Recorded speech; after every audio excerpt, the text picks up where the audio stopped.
Binastos mismo ni Denise Cornejo itong sina Idol Raffy Tulfo at maging si Vong Navarro. Talaga namang talamak ang pagiging taklesa niya o ang pagiging matapobre din niya.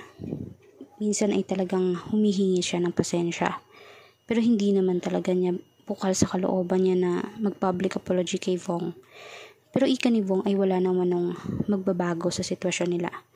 Kahit mag-public apology man siya, ay hindi naman mawawala ang ginawa niya. Kaya nga mismo ayon sa balita, ay kahit anumang gawing paraan nila, ay hindi na mababago ang batas. Dahil ang batas ay batas. At para maging fair sa lahat, dahil marami umanong umaabang, kapag kanilabag nila ay maraming mga kriminal ang gusto ding makalabas katulad nila, na akala nila ay pera-pera na lang ang batas. Kaya nga maganda iyon, dahil kahit kailan, hindi na sila muling magkikita pa.